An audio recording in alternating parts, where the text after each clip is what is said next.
Hello. I haven't been in contact for a while. I mean, I was in the RV and I did the thing on the hair. But then I am back at the farm. I'm doing some caretaking at this point in time. So while I'm back on the farm, I do my digital stuff.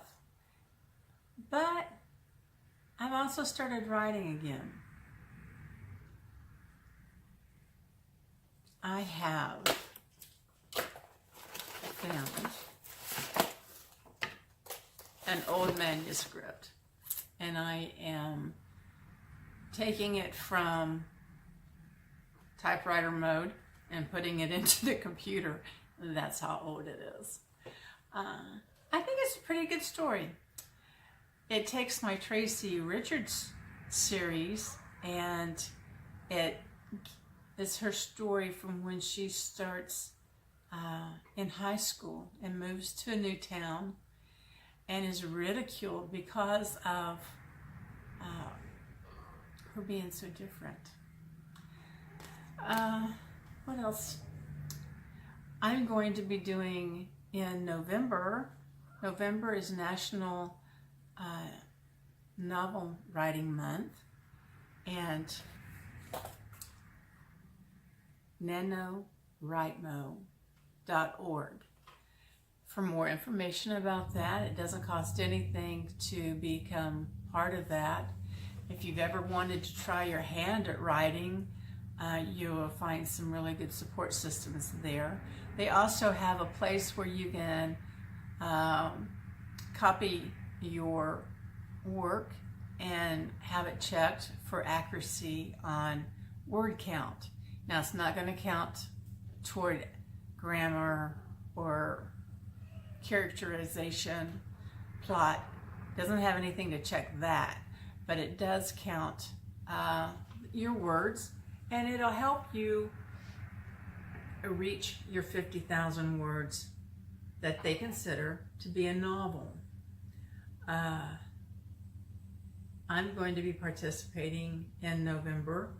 I'm going to write another story involving Tracy Richards and her development as a character and as a person. So what have I been doing? Well, nothing.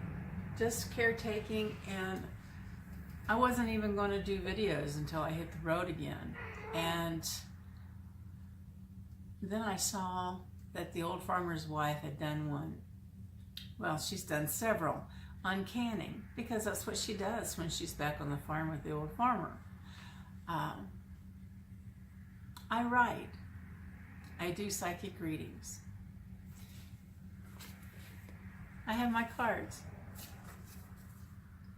So when I'm not doing psychic readings, I can do tarot.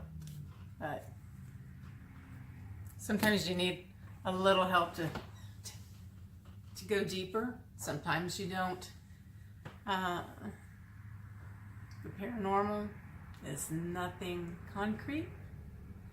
So, but anyway, I'll start sharing some of my writing adventures.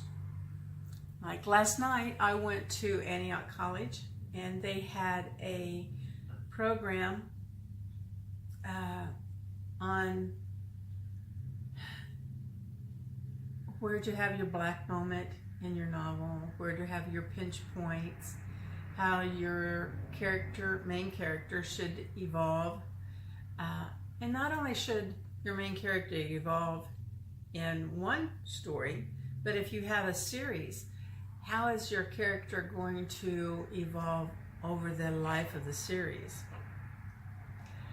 And just like, you know, our buddies and our friends, they all evolve from where we knew them when we first met them to who they are today, including ourselves. So with that stated, I'll give 5-10 minutes tidbits on writing until I hit the road. Then if you are still interested in writing, I'll give you tidbits about writing from the road. Thank you for joining me today, and I look forward to talking with you again tomorrow.